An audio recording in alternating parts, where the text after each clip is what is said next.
Well, the course is called Fast Track to Animating in After Effects. Now, a quick tour to our Google Classroom. I have added the link in our chat group. Show and tell. We shall be demonstrating the skill and share with you how it's done. Practice what you learn. The best way to remember is to apply what you've learned right away. So let me explain why this is a big deal. Okay, the fact that you can change. Ask and reflect. We engage you in Q&As and ask you for feedback. So we're gonna cover shape tools, a couple of tools. So go ahead, look for invert tool. Also, your perception of color changes when you have a darker background. The reason why is because you're looking at the essentials screen right here. So let me. Oh, here. Yeah. Right. So choose advanced. Hi, welcome to PCCI Anywhere. Let's begin learning. Thank you for joining today, guys. Have a nice week. Thank you. Thank you, sir. Thank you.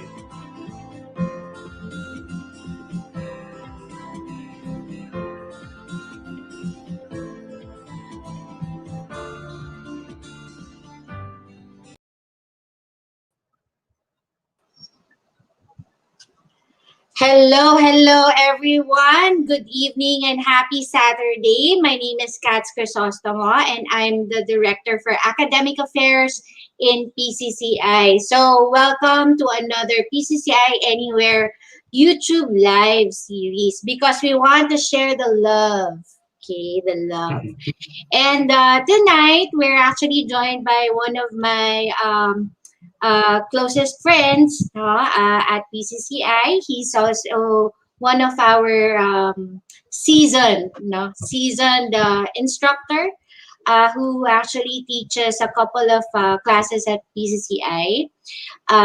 So Stanley Coloma is actually a multimedia artist, digital artist, and a technology evangelist who advocates the use of new media and emerging technologies to create engaging and dynamically driven user experiences across digital mediums. No? He has more than 20 years of experience, guys, in digital arts, and he's handled, multifaceted projects in the industry. He is an Adobe certified visual design specialist, which actually means that he specializes in multiple Adobe programs. All right. So on regular days, Stanley actually spearheads e-learning projects, with his business, Nasan Si Stan Design Company, which caters to a lot of clients like San Miguel Corporation, Globe Telecom, and Lex Corporation, just to name a few. No? So welcome, Sir Stan. Hello, welcome Kats. Hello guys. Good evening to everyone sa mga kapamilya natin, kapuso, kabarangay, kabarkada. Good evening sa inyong lahat. Thanks for joining in. So I hope you learned something from this parang intro seminar, no? Ano nga ba pag-uusapan natin for tonight? Yeah, so let's see first. Okay, so ano bang pag-uusapan natin? I think everybody's gonna be excited about this. Lalo na, I think, Stan, you would agree with me in saying na talagang work from home na ang peg ng digital artists, right? Halos lahat ngayon work from home. Correct. So, ang dami nating mga projects actually na nakikita online, na pwede nating i-bid for, right? So I think one of the things that really needs to add in our parang workforce, if we're talking about digital artists, is konti pa lang yata, right? Pagdating sa e-learning, Of course. And because of the global pandemic also, karamihan ng companies ngayon are really shifting into e-learning, Kasi yung face-to-face training, it's very risky. So a lot of my friends actually in the industry are still work from home. And even yung training nila na usually face-to-face, like for example, mga employee orientation, onboarding, ginagawa na rin online ngayon, e-learning na rin para mas safe. So mataas talaga yung demand for companies to transition from traditional learning to e-learning. And for graphic designers, I think a lot of the times talaga it's more the digital ads, ang makikita nating mga projects, but ang hindi pa talaga natatap. And I think from a graphic designer standpoint, if you're looking for additional projects, then I think this is worth learning, correct? Tama, oo. Tsaka napapanahon yung skills ngayon for e-learning since a lot of companies are really looking at kumbaga upgrading their training to e-learning, no, instead of traditional face-to-face class training. Ay mukhang marami na nag-join sa atin sa sa comment section. Hello guys. No, shout out sa mga friends ko diyan na nag-join.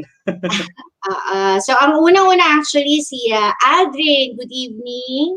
No, we have Ron. Okay, so Ron was asking if we provide a e-certificate for attendees for this session. No, this is for everyone. It's for public consumption. So, but it doesn't mean that you're not gonna learn from this session. Okay. At saka free naman po to, so everyone can actually join us. Correct. Baka po Pilipinas kailangan namin mag-send ng e-certificate. So, sorry. We cannot provide an e-certificate for the webinar. Okay. So, who else do we actually have? We have Donna. Hello. Jeremy. Yes. Shout out dyan kay Jeremy, James, no? Office mate ko yan si James. Donna. Si Mitch Donna. Lee. Andre, Jolina, no? Yes. I hope you're having your dinner. You had your dinner na, no? Because it's already 7 p.m. So you can join us while eating if you want. Yes, yeah. Okay, so Jero actually mentioned I work in advertising agency accounts. Baka may mapulot na magagamit for better presentations. Definitely, no? So may makuha kang something to learn from your presentation, no? Chorjero. Yeah, okay. So guys, if you have any questions, feel free to type them in. Okay, so I think Sir Stan, you can already start your presentation. Okay, sige. Let's talk about e-learning.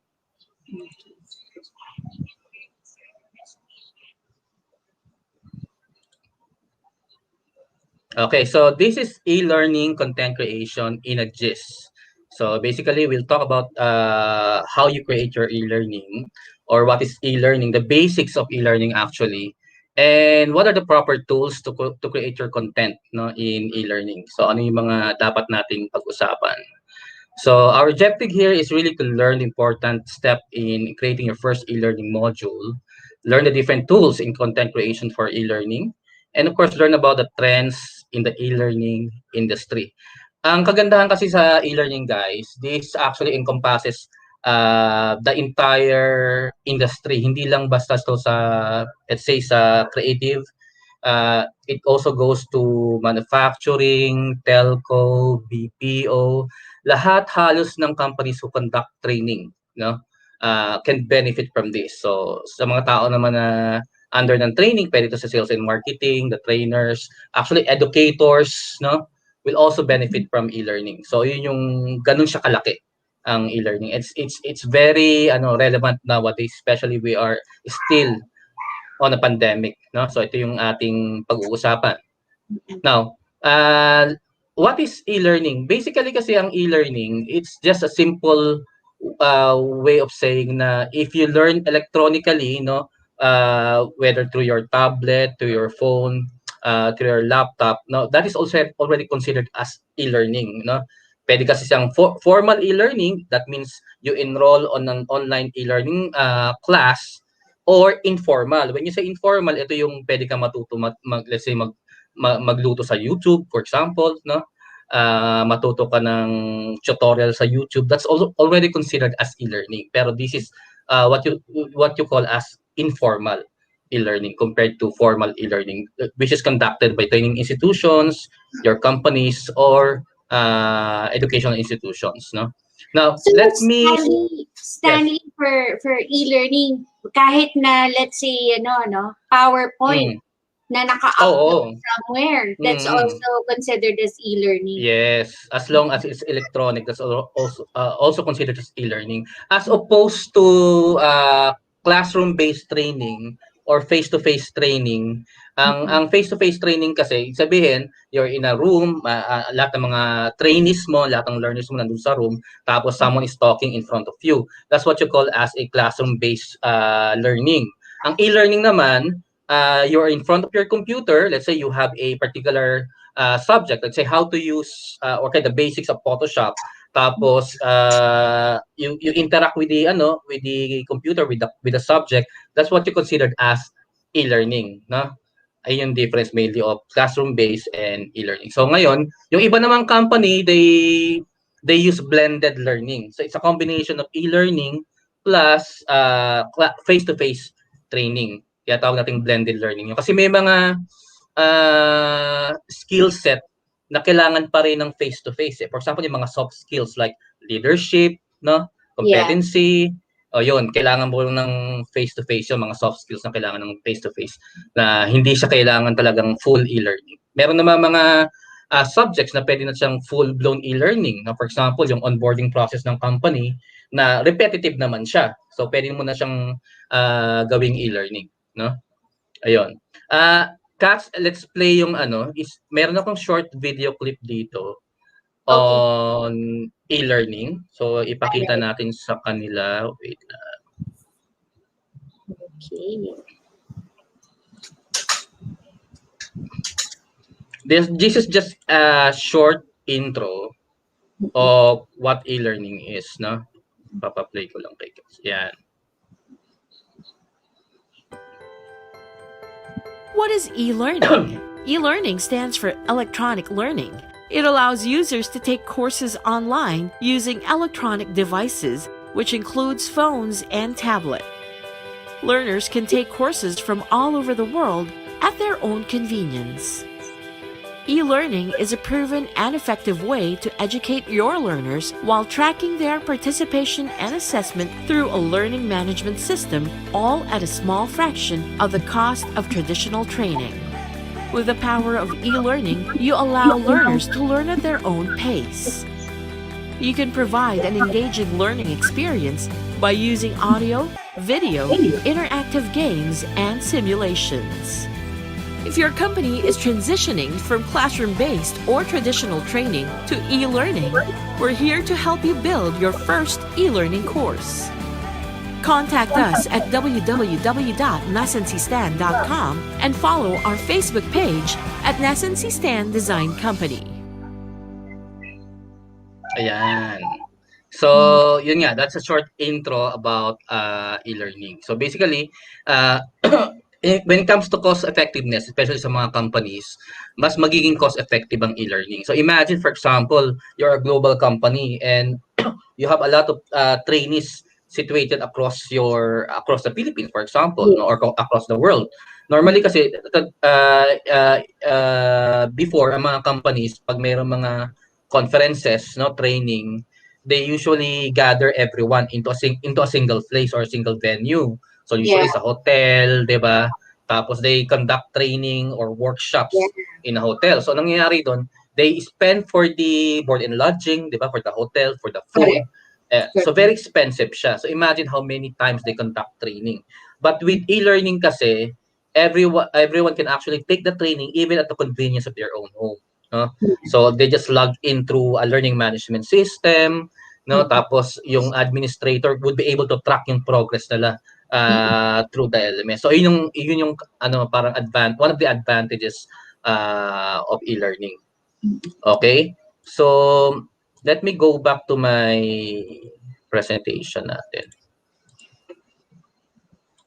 Parang may isang question dito si Kats from Jandra. Yes. Sabi niya, Yes, I'm a sabi learning niya, materials developer, no?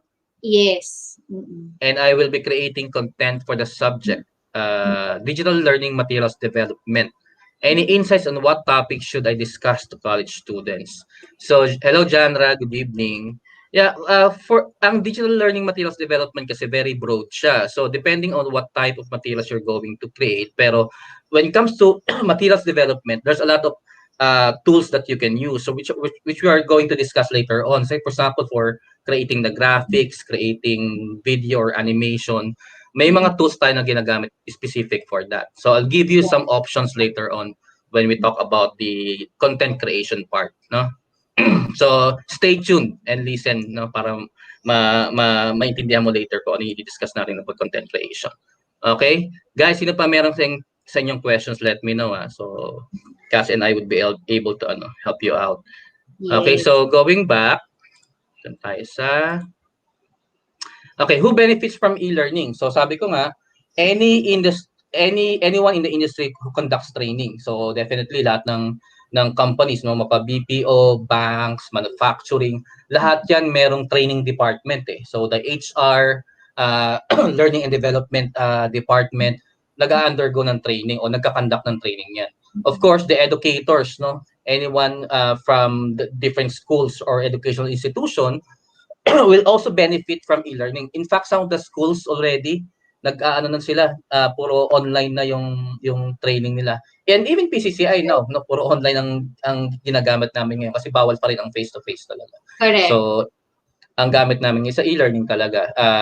Yun lang, ang difference lang kasi meron tayong itawag na synchronous at saka asynchronous learning. So, pag face-to-face yung online, naka-live ka, that's what we call as synchronous, no? Kasi sabay ka with the student, pwede mo siyang i-coach, no? That's what we call synchronous learning. Asynchronous naman, if you log in an LMS or learning management system, tapos self-paced siya.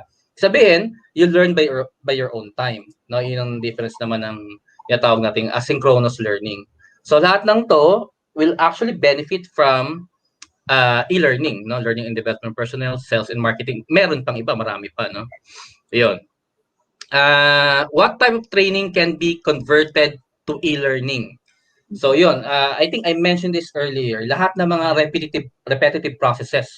No, for example, ang employee onboarding, paulit-ulit lang naman yan every time na may bagong hire, di ba?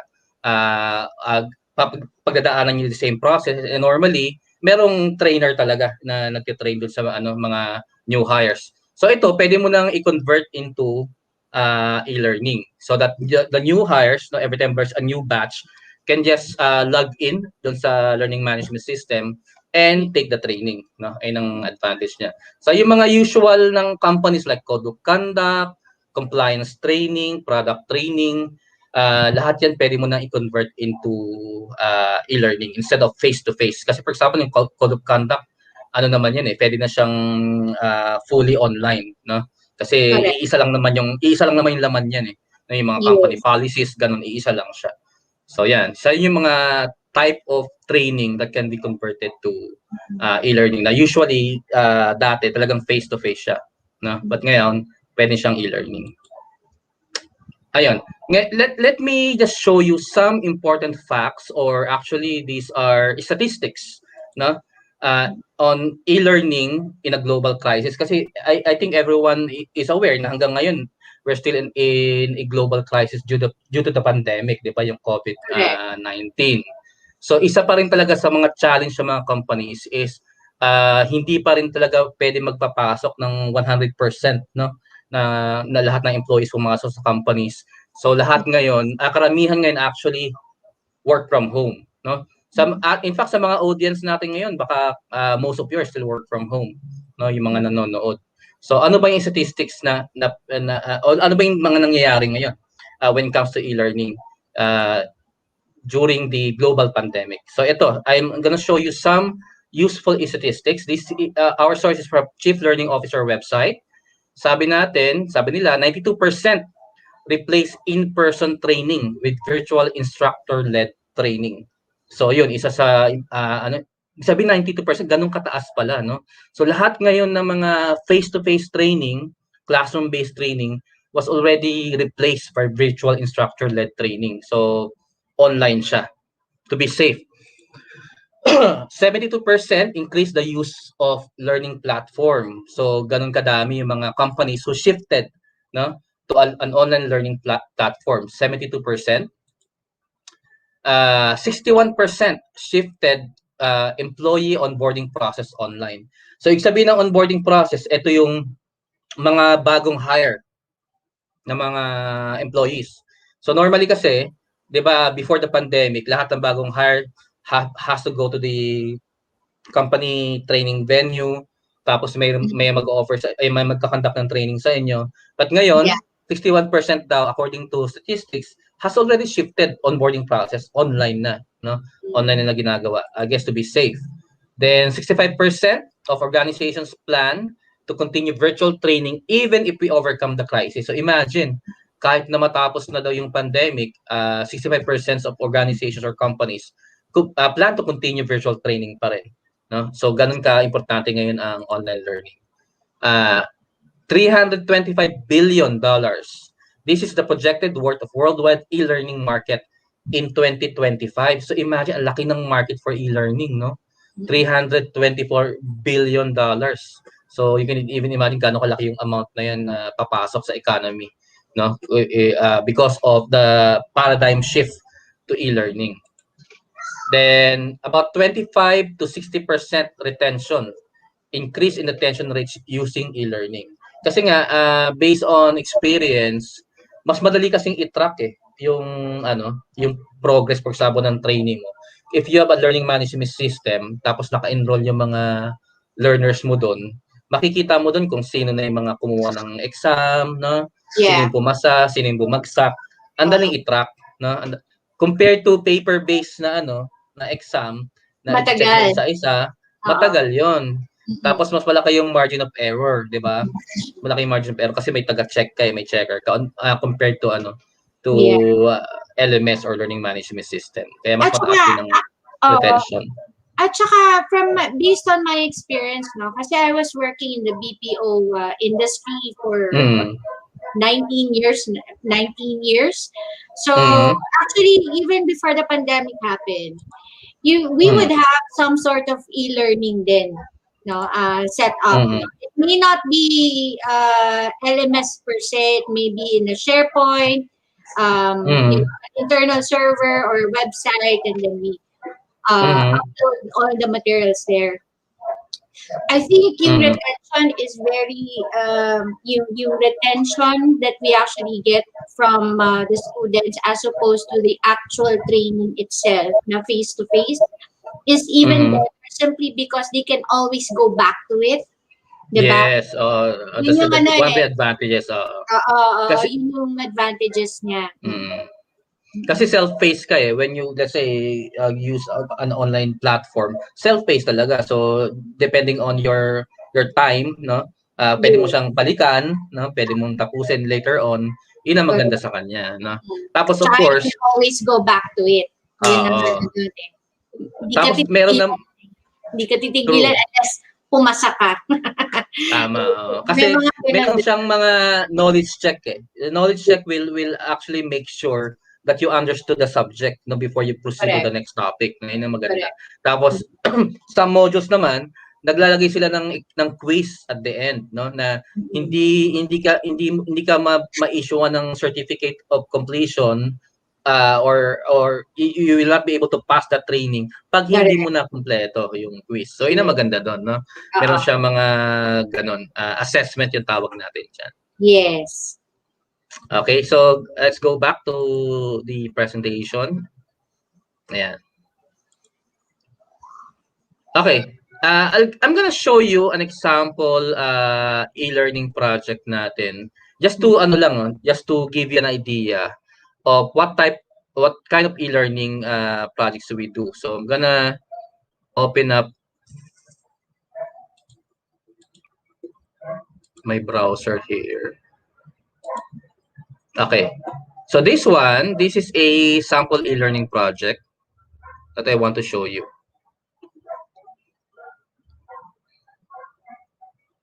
Yan.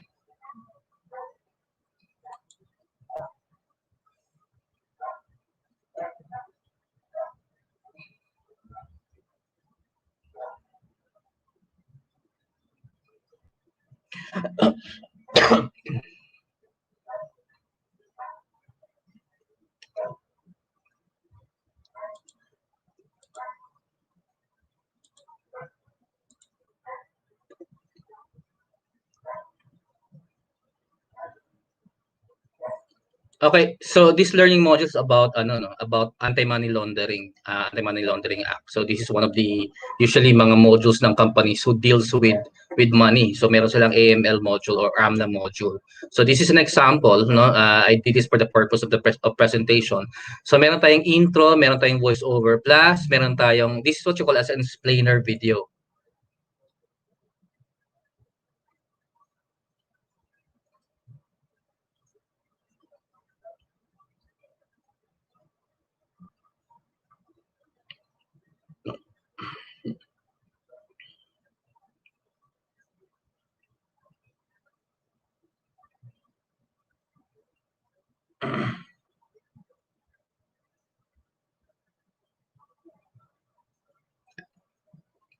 Ayan. So itong explainer video, normally yung learner would watch the explainer video. Then after that, meron siyang knowledge check. So this is one way for the for the trainer to know kung naintindihan ng learner yung yung video. Let's try, no? If I click on next. Ayan.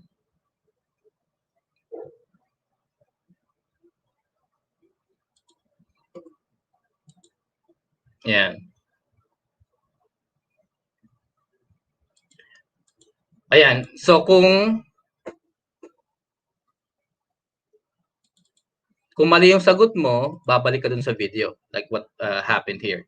So that means wala kang choice. You really need to understand the topic, you really need to understand the video before you proceed to the next topic. Ayun yung tinatawag nating knowledge check. So you can integrate that in an e-learning module. So let's try again. Ayan.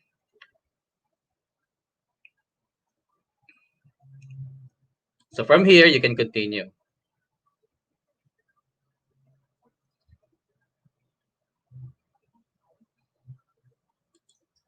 Ayan, ito naman interactive interactive slide. So you can click.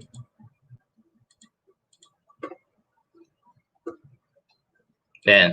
So that's an example of an e-learning module about anti-money laundering naman siya. So I'll go back to my slide here. Okay. Now, let's talk about the different tools used for e-learning. Content creation tools, we have authoring tools, we have learning management system. So, basically, if you create an e-learning module, ito yung mga kailangan natin to create an entire module, yung full-fledged module. So, first, ano ba yung mga content creation na tools na pwede natin gamitin to create a module? Authoring tools meaning, ito yung software that we use to aggregate everything, no? Sabihin, pagsamasamahin mo yung graphics, yung audio, yung animation, yung mga quizzes, pwede mong i-add. Dito mo siya ilalagay lahat. Content aggregator. Ito yung authoring tool na tinatawag natin. On the other hand, yung learning management system naman or LMS, this is an online platform wherein you upload yung learning module na ginawa mo from the authoring tool, then pwede kang maglagay ng enrollees, ng students, no? At the same time, if you are the administrator, you can track doon sa mga students kung sino yung mga nag-take ng exam or nag-take ng module, sino yung pumasa, sino yung bumagsak. Ang tawag naman natin doon is learning management system. So itong tatlong to, no? Content creation, authoring, and LMS, when you integrate all these three, you create a full-fledged e-learning module. So pag-usapan natin ngayon, ano ba yung mga content creation tools available to us? So first is ito, content creation tool. We have several, no, for animation, for video, for graphics, and even for vector, no, vector graphics. So first is for animation. Ito yung mga usual na ginagamit. Adobe After Effects, Adobe Animate. Ito yung usually medyo mahal yung subscription. Pero if you wanna create animation content, no, kagaya ng pinakita ko sa inyo kanina yung sa AMLA or Anti-Money Laundering Act, ginamit siya to create, it was created using Adobe After Effects. But if you wanna create yung mga ready-made animation na, or you can just customize yung medyo user-friendly siya, you can use Lottie files, no? Yung Lottie files, let me show you what it looks like. Ito siya, no? So, Lottie files, this is para siyang ano, if you're familiar with Canva, no? Or pre-pick, ang difference lang ng Lottie files, puro animation. So, you can get animation from here. Tapos, pwede mong i-import into your e-learning module. So, marami yan. Merong free animation, or you can create your own. No? You can also buy animations from them. Lottie files usually is used by the industry also to add animation content into their e-learning module. So, going back, sa video naman, we normally use Adobe Premiere if you're going to add videos into your e-learning content. Premiere, or kung gusto mo na medyo mura, cheaper siya and easier to study, pwede mong gamitin yung Filmora, no? Or any video editing app available out there will help you out with creating content or video content for your e-learning. For graphics, of course, the industry standard na ginagamit natin is Adobe Photoshop, no? Of course, ang Photoshop kasi may bayad so you have to subscribe and you have to learn Photoshop to create the different graphic content of your e-learning module. Ngayon, kung gusto mo ng free, then you can use GIMP to create your graphics for free. For vector naman, ito yung pwede kang gumawa ng logo and other vector graphics. We use Adobe Illustrator for that, no? Icons, logos, pwede mo siyang gamitin using Adobe Illustrator. Kung gusto mo ng free or open source, we use Inkscape, na? Para dyan, Inkscape naman ginagamit natin for free, para free yung vector na gagamitin mo, or free yung program that you're going to use to create the vector content for your e-learning. Okay? So, ayan, content creation tools. If you're going to ask me kung saan pwede mag-train, all of the Adobe products that you see here are available as a workshop at PCCI, the Philippine Center for Creative Imaging. So we have training for After Effects, Animate, Premiere, Photoshop, and Illustrator. So ito, importante yan to create your content. So if you remember yung pinakita ko kanina na sample, no, the animations were created, the graphics were created using Adobe Illustrator and Adobe After Effects. So let me show that to you again. Ayan. Ayan.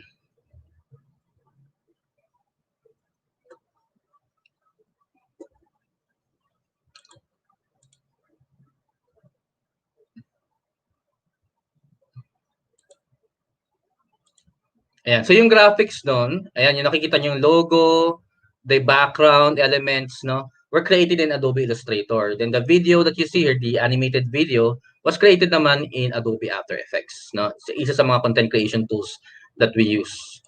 Okay? Then we go, this is a sample of Adobe After Effects.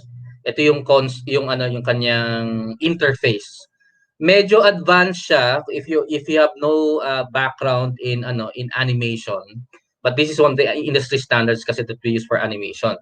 So if you want to create animations for social media, animations for your e-learning modules, yung mga explainer videos, then After Effects yung normally yung ginagamit natin. But if you don't have a creative background, pwede mong gamitin yung Lottie files, no, kasi may mga free animation siya. Okay? Next, e-learning authoring. Ito yung mga e-learning authoring tool natin. So, not everyone knows na meron Captivate to, sorry. This is Adobe Captivate. Let me edit that. Kulang yung natin. Not everyone knows na meron tayong tinatawag na Adobe Captivate. Na? This is a software by Adobe used for e-learning, no? It's part of the e-learning suite. Kaya if you are subscribed to Captivate, hindi yan if you're subscribed to the Creative Cloud, mapapansin mo na hindi kasama ang Adobe Captivate sa Creative Cloud kasi hiwalay siya. Part siya ng e-learning suite by Adobe. Ano pa yung mga ibang e-learning authoring that you can use? We have here Articulate, Storyline, Lectora, ito yung SL, Storyline, Lectora, and Camtasia Studio. All of these are used to create or aggregate your e-learning content. So let me show you an example. I have here Captivate and Articulate. No? So ito si Captivate. No? Kung titignan mo yung interface niya, it looks like PowerPoint. May pagka-PowerPoint siya kasi meron kang parang small thumbnails on the side, then you have yung pinaka-main main canvas mo. Tapos your content is also separated by slides, no? Different slides. But the difference here, si Captivate kasi, you have the ability to create assessment, no? Which is actually hard to do in PowerPoint kasi ang PowerPoint I think kailangan pa i-program para makapag-create ka ng a lot of question slides like this one.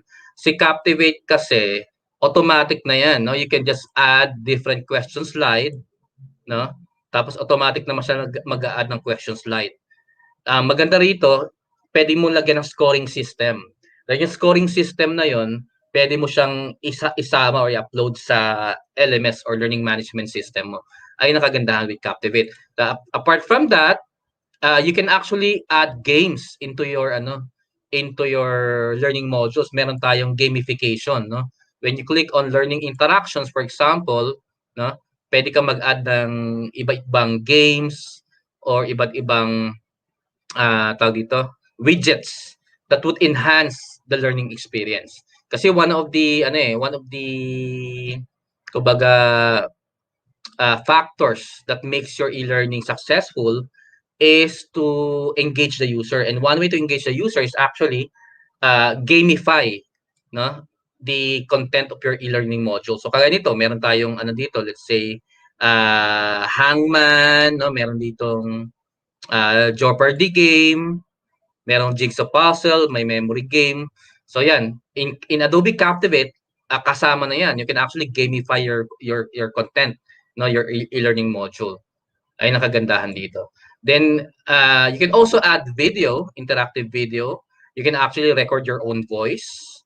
Then you can publish it in different format. Ay nakagandahan ng Adobe Captivate. So yung animation mo na pinakita ko sa inyo kanina, ginawa natin for Adobe After Effects, I imported it inside Adobe Captivate, no? Ayan. Tapos naglagay lang tayo ng knowledge check, yung quizzes natin sa Adobe Captivate. So ayan, pag natapos mo yan, you can then upload it to an e-learning to a learning management system. Now the other program, yung tight competitor niya is Articulate Storyline. So this is what it looks like, si Storyline. May similarity siya with Captivate kung titignan mo siya, no? Pero marami din siyang differences in terms of features. Marami din differences si Articulate Storyline. Ibang kasi ito, kumbaga ibang company yung gumawa kay Storyline compared to Captivate. Si Captivate kasi Adobe, no? Storyline different. This is part of the Articulate 360 suite. So isa rin siya sa industry standard na ginagamit in creating e-learning content, no? Ginagamit siya ng mga instructional designers. So normally naglalaban talaga usually Captivate and Articulate. In the Philippines, a lot of the people I know in instructional design, ang karamihan na ginagamit is Captivate. But in other countries, mas Articulate. For example, in Singapore, I have clients from Singapore, ang gamit nila mainly for authoring ng e-learning is Articulate naman. Okay? So yun. Then the others are Lectora and Camtasia Studio. E-learning authoring. So ang e-learning authoring tool or program, we use it to aggregate the content. Ina-add natin yung animation, ina-add natin, maglalagay tayo ng mga quizzes, questions, games, no? Doon natin ina-aggregate. When we say aggregate, pinagsasama-sama natin before we package it. Kasi after that, we package this into an e-learning module that you can actually upload to a learning management system. So yung next one, the third component is, I think Captivate, pinakita ko sa inyo kanina kung itsura niya, no?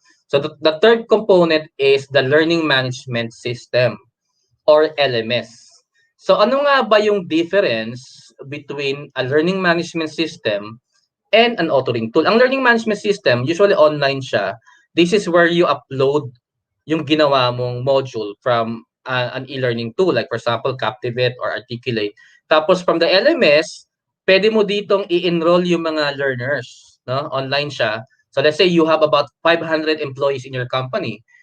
Enroll mo siya sa learning management system of your choice. Tapos from there, pwede na i-click yung course na ginawa mo. Let's say you created employee orientation. I-click nila yon. When they click, they take the course. Tapos pag pumasa sila or bumagsak sila, magre-record yon sa LMS. So the administrator will be able to check kung lahat ng mga empleyado nag-take na ng module o nag-take na ng training or hindi pa. So meron siyang access doon. Ito yung mga different learning management system in the industry. Pero marami pa, no, marami pa yan. Ito lang yung mga popular or learning management system. We have Adobe Captivate Prime, Success Factors by SAP, Talent LMS, and Moodle. No? Sa lahat ng to, only Moodle is open source. Ibig sabihin, meron siyang free. No? Although ang Moodle meron siyang choice for you to pay, meron siyang free yung Moodle. So you can use that. So yung ibang mga government websites or government institutions, they use Moodle kasi open source siya compared to others. Pero ang pinakamaganda rito according to let's say to the functionality, sabi nila, are the ones who are paid, yung Success Factors and Adobe Captivate Prime. So let me show you a video of Adobe Captivate Prime para you have an idea of what a learning management system is, no? Share ko lang dito. Then, yeah. So, Dale or Cass, can we play the video? An entire organization is no small task, and yet training professionals are expected to deliver learning at the speed of need that is engaging, trackable, and can directly contribute to organizational goals. This is why we developed Adobe Captivate Prime, a leap forward in learning management systems. It's exceptionally simple, offering one of the shortest learning curves of any LMS, while empowering managers to set up, track, and engage learners, internal or external, online or off. Captivate Prime has been designed with a learner-first approach, which is perhaps best illustrated by its all-new multi-format fluidic player. It can play almost every major media type being used for e-learning: PDFs, PowerPoint and Word docs, video, as well as virtually any alternate interactive format. All media plays seamlessly from the single player window, without ever interrupting learners with pop-ups or requests to install plugins. Learners can even take notes during playback on any piece of content, all from within the player.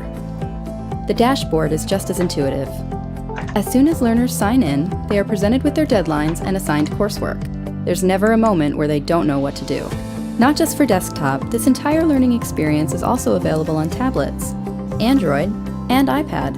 Users can even access and watch course material offline, allowing them to continue their learning anywhere, anytime. We learned that one of the biggest fears of L&D managers is lost time, both in the setup of a new LMS, as well as in overcoming the typically long learning curve. So we set out to make Captivate Prime one of the easiest LMSs to both install and manage. 90 minutes. That's how quickly you could be up and running. That includes adding users, adding branding, creating modules, and assigning a course to learners. We achieved this in part by allowing you to execute 90% of the functionality in just 3 steps or less. We also designed a modern interface that presents users only with the functionality specific to their role, allowing for fast, efficient navigation. Captivate Prime helps you think beyond individual courses and onto entire learning programs that you can design to fill skill gaps and meet business objectives. Start by creating a module out of any e-learning content. Then group related modules into a course. Finally, group courses together to form a complete learning program. You can then configure Adobe Captivate Prime to dynamically assign these learning programs and courses to employees based on specific events, such as when an employee is hired, promoted, changes job function, or relocates. It's also easier than ever to determine if your training program is meeting expectations. Admin and managers can review and download a wide range of reports showing learner skill achievement, course effectiveness, completion rates, time spent, and much, much more. Learner activity can be rewarded and encouraged using gamification points. Those who self-enroll, are the first to complete courses, attain multiple skills, or reach a particular skill level are recognized for their efforts. Learners can also consult a leaderboard to see how they are faring within their teams. They can even choose to pit their learning progress against specific colleagues, tapping into their competitive natures and driving them to meet their learning goals faster. With Adobe Captivate Prime, you're not just getting a revolutionary LMS, but because it's made by Adobe, you know you're getting the industry's best cloud technology as well. So let's get going. There are so many other features in Adobe Captivate Prime that make it the easiest, most engaging, and effective LMS on the market. Start your free trial today and start taking charge of your learning environment. Okay. So, yun, that's an example of an LMS or learning management modules. It's an online platform wherein you can actually track the progress of your participants, no, or learners. So, balik tayo dito sa sa presentation natin. Okay. Let me check. Share ko lang yung presentation natin.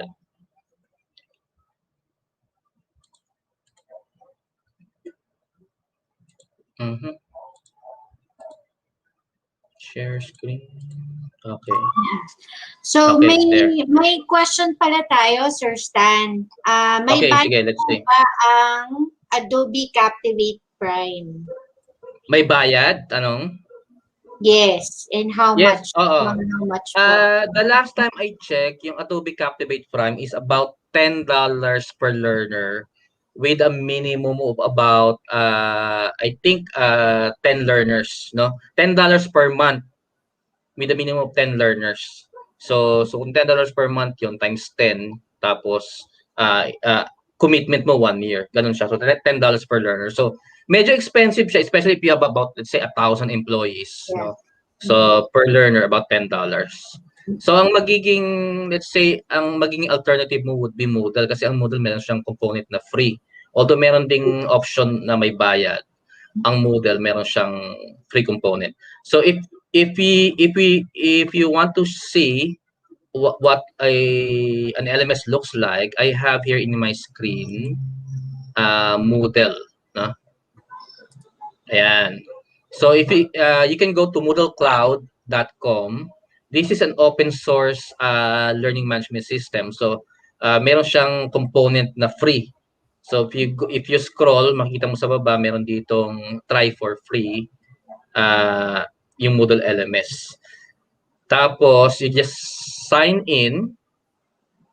Then from the Moodle platform, ito siya, ito itsura niya, no? So ako naka-sign in ako as administrator. Tapos, the course that you did in Captivate, for example, or Articulate, i-export mo siya as SCORM, no? Yung SCORM, this is a standard followed by learning management system, no? Iba-iba yan. May SCORM 1.2, SCORM 2004, AICC, TINCAN. Malalaman nyo yan when you take our training on e-learning, no? Pero yun yung sabihin niya. So ito, in-upload ko sa Moodle yung yung learning module that I created in Captivate. Ito siya, no? Ayan. Ayan. Module 1, the Anti-Money Laundering Act. In this module, you will have deeper understanding of money laundering. So, why is it important and the difference? Yeah, so makikita mo, nasa siya, available siya sa Moodle. Na naka-upload yung naka-upload yung ating e-learning module sa Moodle. Kasi dito, if you, let's say, subscribe as a learner, pwede kang i-enroll, no, as a student. Halimbawa, student ka, pwede kang mag-enroll dito to take your different learning modules. So yung student, they're the ones who can actually take the training. But if you are the instructor or the administrator, ikaw naman yung makaka-check ng performance, no, kung sino yung pumasa dun sa, sino nakatake na ng module na to, dito mo siya makikita. So this is what you call as an LMS or Learning Management System. So gagaya nito, I have 2 courses here, AMLA, tapos Introduction to Moodle. Ayan. So yung tawag nating LMS or Learning Management System.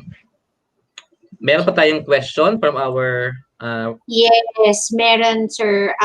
Actually, let me just start on top. We had a question from from Paul Dum Dum. No? So he says, "Hi, sir. Is there a process or workflow for e-learning development?" Meron, of course, no? Definitely meron, lahat naman meron. I'm going to discuss also the process and workflow in a while, no?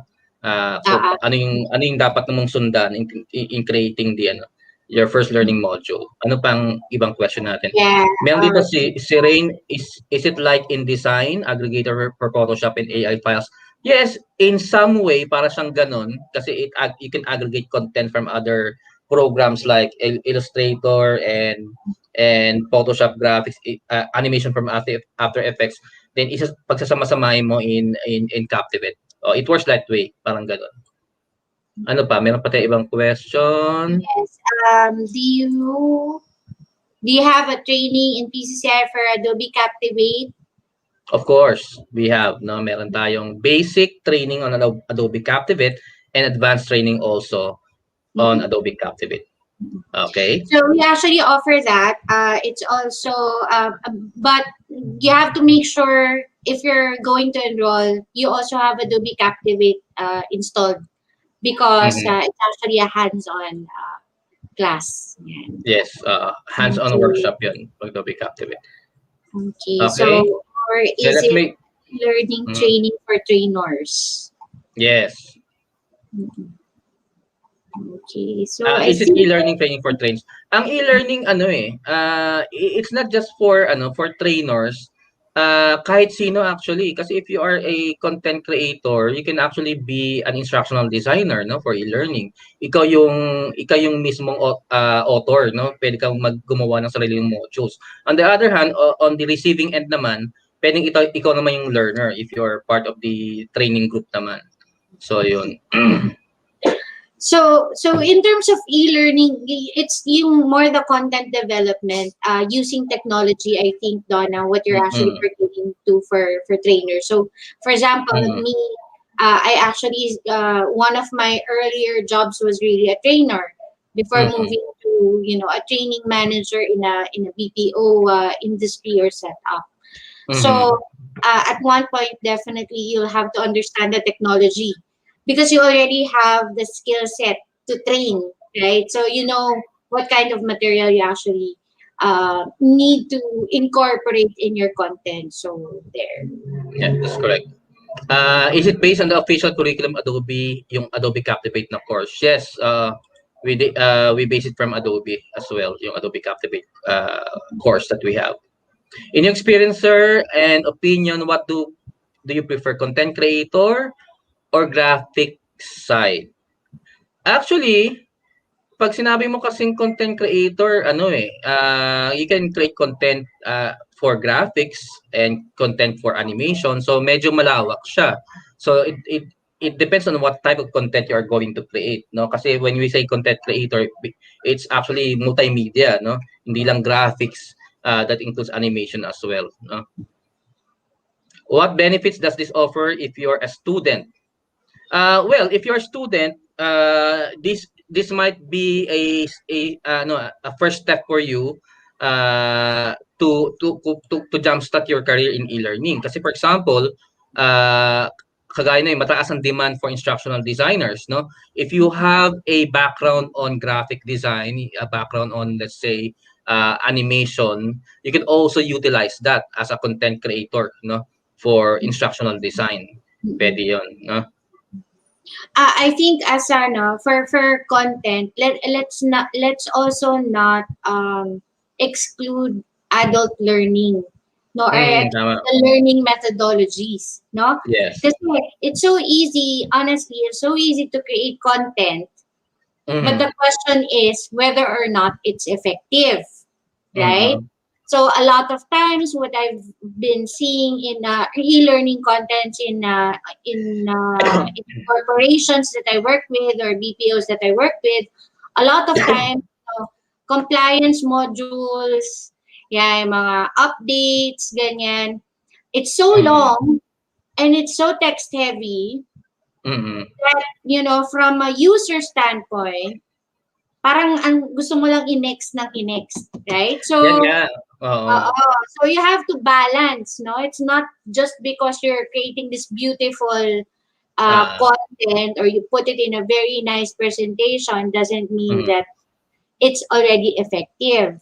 So you Yes, need that's to true. understand the basics of learning, no?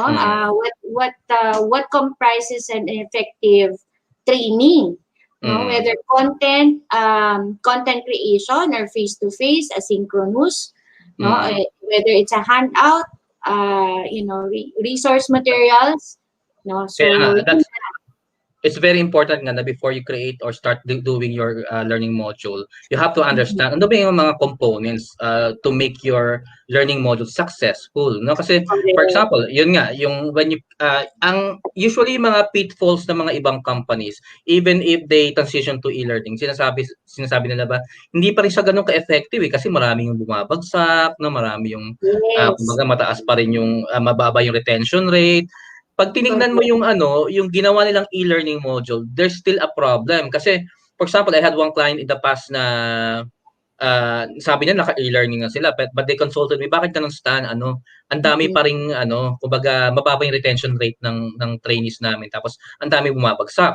Sabi, maybe you can take a look at our e-learning portal and tingnan mo kung bakit ganun. Nung tinignan ko siya, when I look at the learning management system nila, tapos yung mga content ng kanilang e-learning, may mga sections doon, let's say, kailangan mong basahin yung 15-page na PDF. Tapos after nun, may mga questions, di ba? So parang, yun, sabi ko, yun yung pagkakamali. Kasi we can only, grasp a certain amount of knowledge at a specific time. So pag gagawa ka ng learning module, it has to be bite-size. So yung mga information that you wanted, that you wanted to digest, the digestible size dapat. So let's say if you upload a video, dapat yung video mo would not be more than 3 minutes long, no, per section.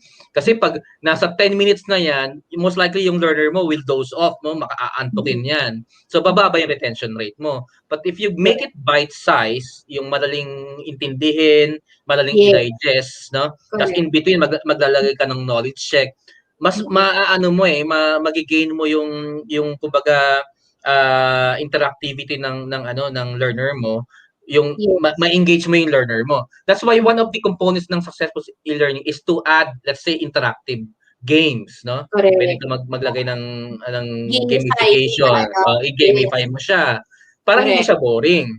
Kasi nga pag puro basa-basa, puro it's very text heavy, parang walang pinagkaiba sa PowerPoint, no?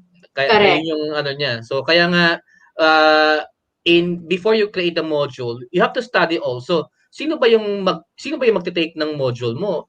Ano ba yung age range nila, for example? Kasi kung mga millennials yan, definitely they can easily be distracted, no? Kung ang e-learning mo wala masyadong audio visual component yan. Tatama rin sila, no? Aantukin sila. Kasi remember, especially yung mga online natin, learners natin, very short ang attention span eh. Correct. Diba?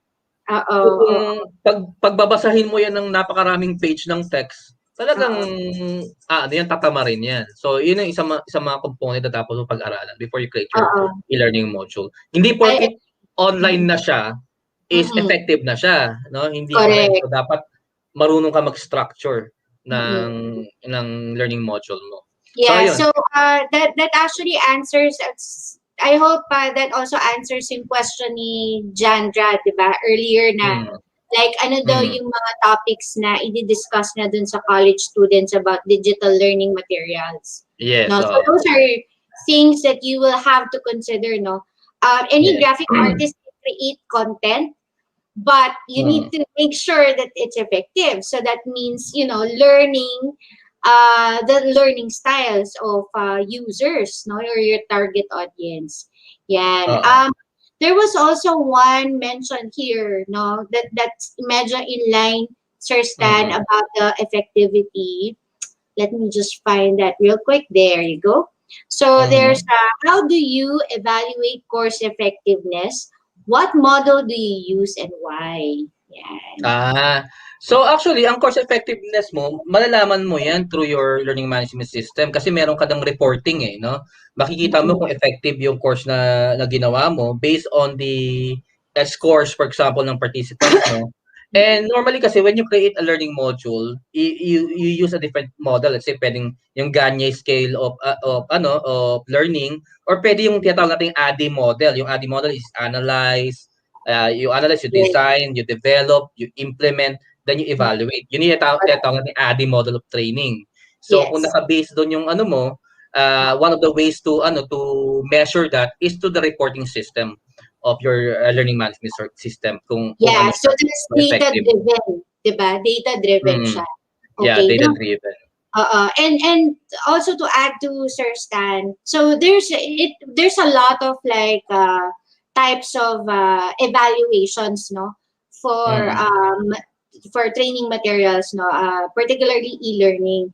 So one of the training evaluation model is yung kay Kirkpatrick's, no, 4 level of training evaluation model.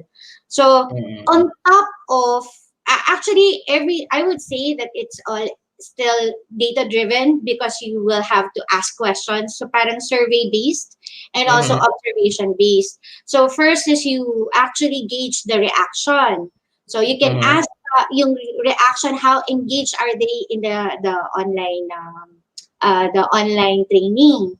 So let's say you can ask, do you feel, let's say si Stan is the trainee, or do you feel that the training was worth your time? So yung mga ganon, you can ask them to rate it, no? If you have the luxury of time. But normally itong evaluation na ganito, ginagawa na mismo ng corporate nung training team, no? So from a content developer standpoint, if you're actually providing creating a project for your client, then that might be something that's out of your reach but can be done internally. So reaction, so you check how well they're engaged. Then of course learning, yan na yung LMS, dyan mo na mahuhugot, no, yung assessments mo. Then from internally, trainers or the managers can also observe the behavior. No? If it's process or product training, right?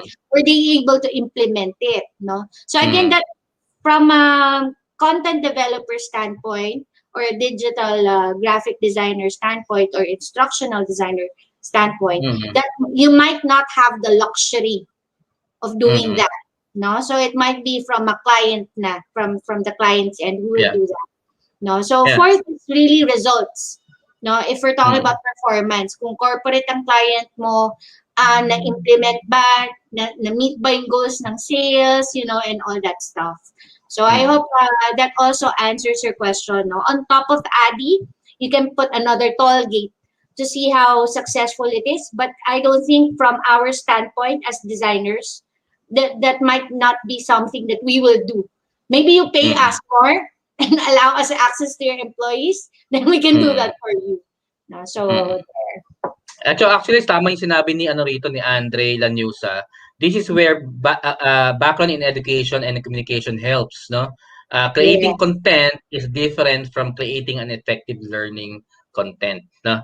So that's actually true. Kasi yung content mo doesn't mean that it's already effective. Kaya you have to understand what makes an effective learning content, no? Compared to just creating content if you are a content creator. Okay? So I think there's one last question na we can address po muna before we move on. Etong si John Calvin Villa, comparing Prime versus Success Factor. Which do you find easier in terms of admin tasks like uploading course, enrollment participants, and extracting report? we find success factor a bit complicated. Actually, I have used both. I find Captivate Prime more user friendly, no? Dito sa dalawang learning management system. At least that's based on my experience. Baka kasi yung iba mas manadalian sila sa success factor. Although alam ko success factor very expensive yan kasi it's by SAP. Pero based on if you're going to ask me just my experience, I find Captivate Prime a bit easier compared to success factor. Yun.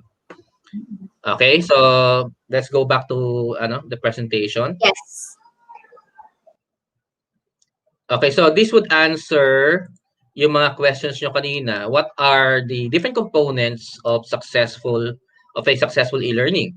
So first is it has to be interactive and memorable. So ito yung may pinag-usapan namin ni Katz kanina na dapat your learning module has to be engaging to the learners. Kasi nga kapag ang learning module mo puro text heavy siya, kasi wala masyadong sound, wala masyadong let's say visuals or animation, ang nangyayari yan is yung learner mo walang masyadong natatandaan because if they read a lot of text, hindi masyado pumapasok sa isip ng learner mo. So one way to actually make it interactive is to gamify also. So add games into your learning module to make sure that your learners will be engaged in the module, in the training as well. So isa yan, dapat interactive and it has to be memorable. Sabi pag once they take the learning module, talaga natatandaan nila yung training because it was fun, it was engaging.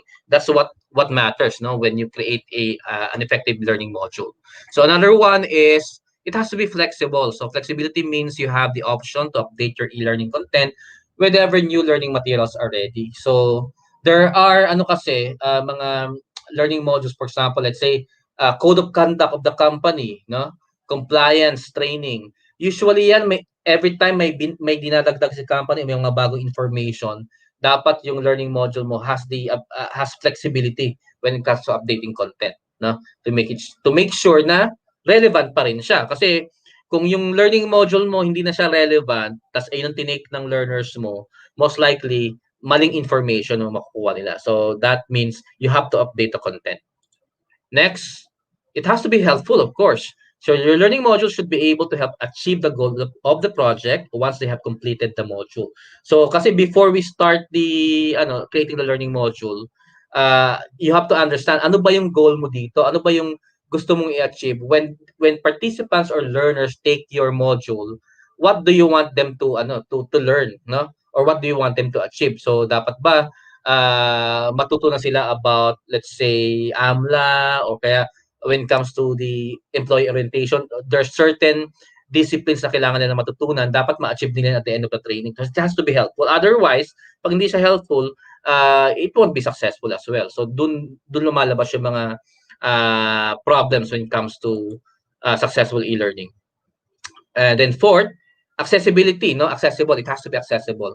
So this is important, especially to learners who are remote, especially nowadays na karamihan ng mga employees natin are home-based, remote siya. Dapat yung e-learning platform mo is capable of being accessible anywhere, anytime. So dito lumalabas dito lumalabas yung term na M-learning, mobile e-learning. So is your e-learning capable on mobile, Pwede ba siya sa mobile phones mo, tablets, etc. It's part of the accessibility. Kaya yung mga e-learning authoring tool ngayon, upgraded na siya para maging mobile compatible na rin siya. Ang tawag natin is M-learning or mobile e-learning accessibility. Okay, so when you create your first e-learning module, what are the different steps that you have to take into consideration, Ano ba yung mga dapat mong sundin muna? So first is, of course, define your goal, Ano ba when you create, let's say, I'm going to create AMLA, anti-money laundering module. What is my purpose at para saan ba to? So I want my learners to learn. For example, my employees are kumbaga they handle the PayMaya account, It's about money. So they have to understand kung ano yung implications ng AMLA, for example, in the business. So ang goal ko is dapat the learners should understand AMLA, what are the implications of AMLA in the business, and the different let's say rules that applies to the business. So ano yung goal mo? Define your target audience. So sino ba yung target audience mo in creating the module? Ano ba yung kanilang, let's say, age bracket, etc. Kasi that would also affect kung how you would structure your e-learning module. Kapag younger yung target audience mo, definitely you have to use a lot of animations, you have to use a lot of audio, rather than using text-heavy slides, no? What tools are you going to use? Earlier, I presented different content creation tools and e-learning authoring tools before you start doing your module. So you can use Articulate Storyline or Adobe Captivate to create your e-learning module. So you have to know the differences also. Ano ba yung mas favorable sa'yo? Ano ba yung mas, let's say, comfortable sa'yo when using? So you have to decide first. Then after that, you prepare your storyboard. A storyboard basically is kumbaga, a structure of your e-learning module. So kung ano yung mga component ng e-learning mo, there will be an intro, there will be, let's say, a scenario, there will be, let's say, a quiz, etc., knowledge check. So kailangan mo i-structure yan using storyboard. And build your learning module with your chosen authoring tool. So this could be Adobe Captivate, Camtasia, Lectora, or Articulate Storyline. Then after that, so you have a way of tracking yung progress ng mga learners mo. You can upload it to your chosen learning management system or LMS. So kagaya nga pinakita ko sa inyo kanina, we have several very popular. Captivate Prime, SuccessFactors, Talent LMS, Moodle, madami pa yan, no? Ito lang yung mga very popular. Then after that, test and iterate to pilot group. Ang ginagawa namin usually before we deploy it to the employees talaga, kumukuha kami ng pilot group para from them, when we test the learning module, we would know kung ano yung mga magiging problem, no? Bakit ba konti ang pumapasa, no? Saang part ba sila nahihirapan, for example, no? Anong part sila na stuck, for example. So yun, part yun ng testing and iterate. Then after that, kapag na-fix mo na yung mga problem, you were able to address your problem from the pilot group, then you can already start deploying yung e-learning module mo. Okay? Okay, ito. What type of jobs can you apply for if you know e-learning? So ano ba yung mga klaseng na trabaho na pwede mong applyan if you understand or if you're capable of e-learning? So very first is instructional designer. Ngayon, if you look at the different job portals, ang naming naghahanap ng instructional designer, no? Ang taas ng demand nito. Tapos mataas din ang starting rate ng instructional designer.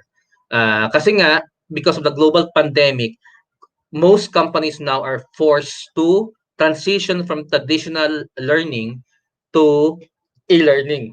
Kaya talagang ang surge ng hiring ng instructional designer mataas. So you could also be a learning and development specialist, parang instructional designer din yan.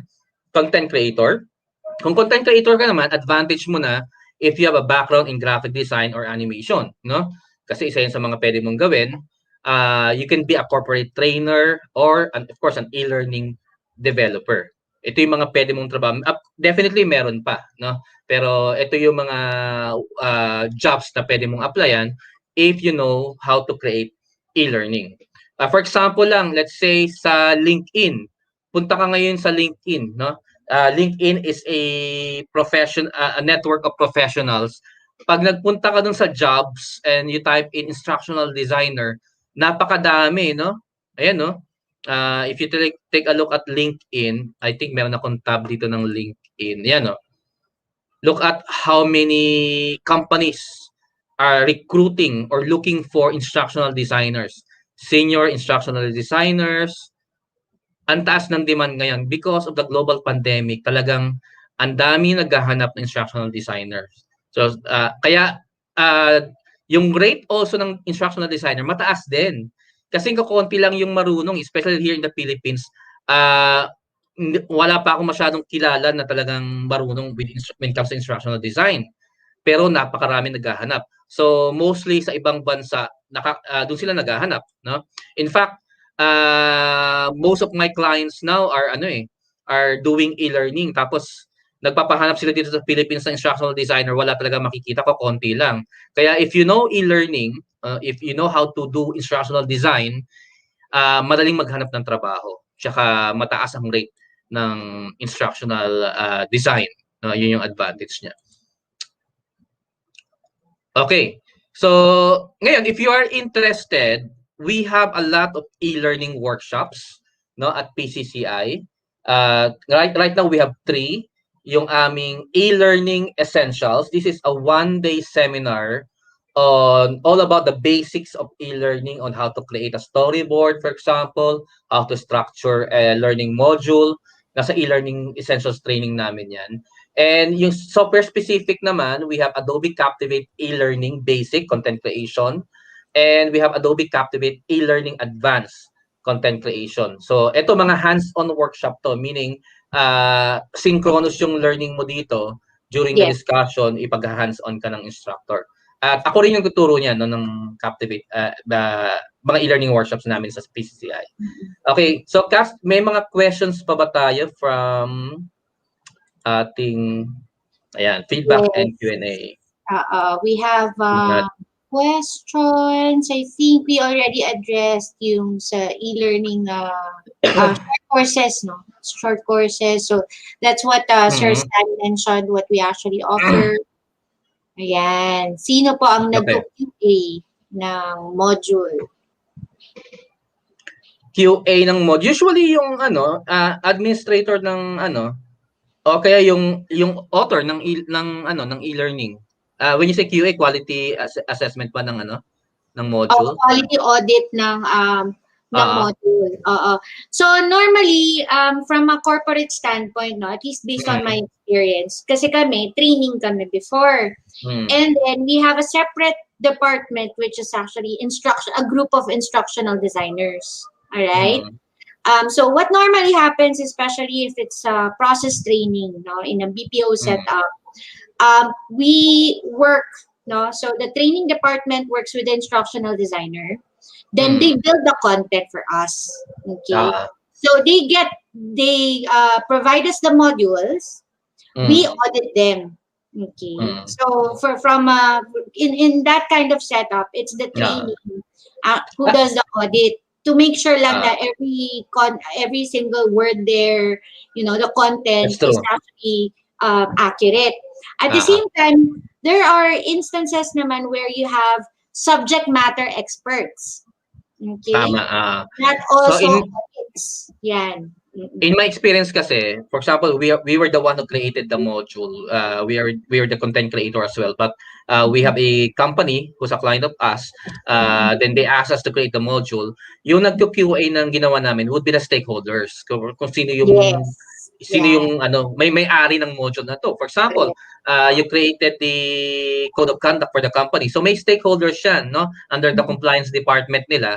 Sila yung makakausap mo doon. Sila yung mag-QA kung yung ginawa mo ba is tama o may kulang ba na section yan.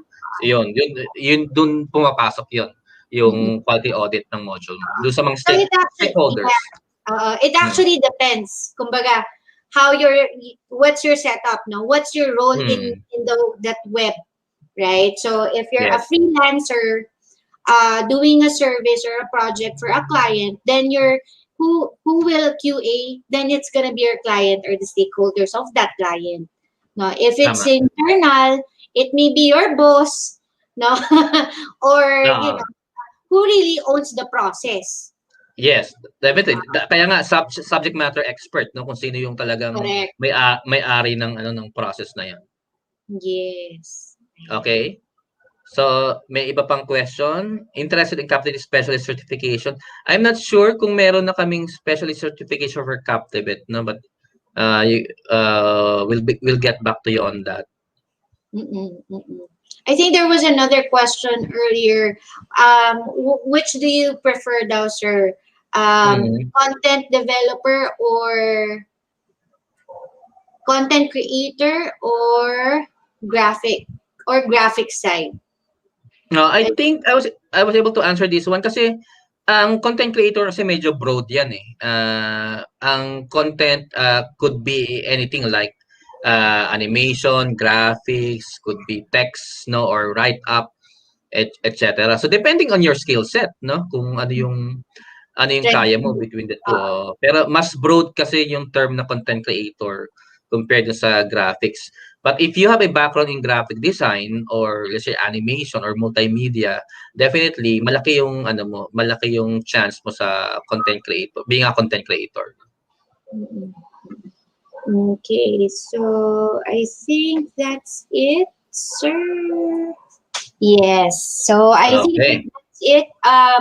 For the last question, no, from Junar, I'm interested in a Captivate specialist certification. Will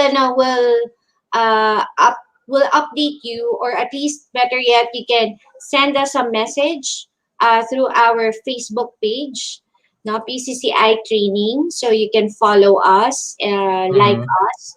And also you guys, if you're very interested in e-learning, again, like what Sir Stan has mentioned, he has workshops, no, on e-learning development.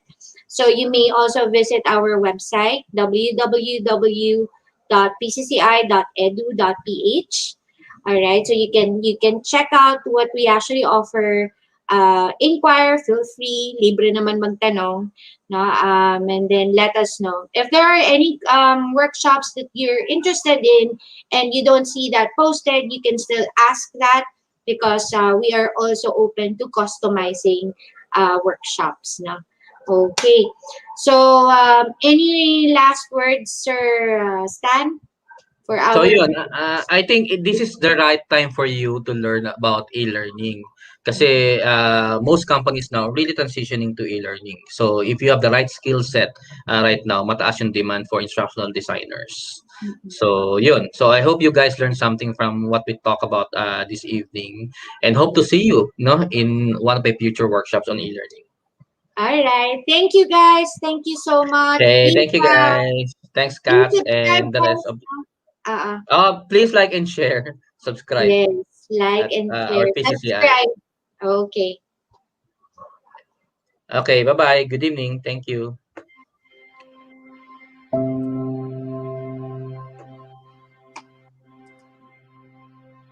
Well, the course is called Fast Track to Animating in After Effects.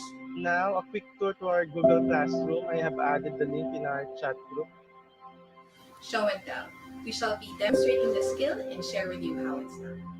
Practice what you learn. The best way to remember is to apply what you've learned right away. So let me explain why this is a big deal. Okay, the fact that you can change. Ask and reflect. We engage you in Q&As and ask you for feedback. So we're gonna cover sheet tools, a couple of tools. So go ahead, look for invert tool. Also, your perception of color changes when you have a darker background. The reason why is because you're looking at the essentials screen right here. So let me. Here. Yeah. Right. So choose advanced. Hi, welcome to PCCI Anywhere. Let's begin learning. Thank you for joining today, guys. Have a nice week. Thank you. Thank you, sir.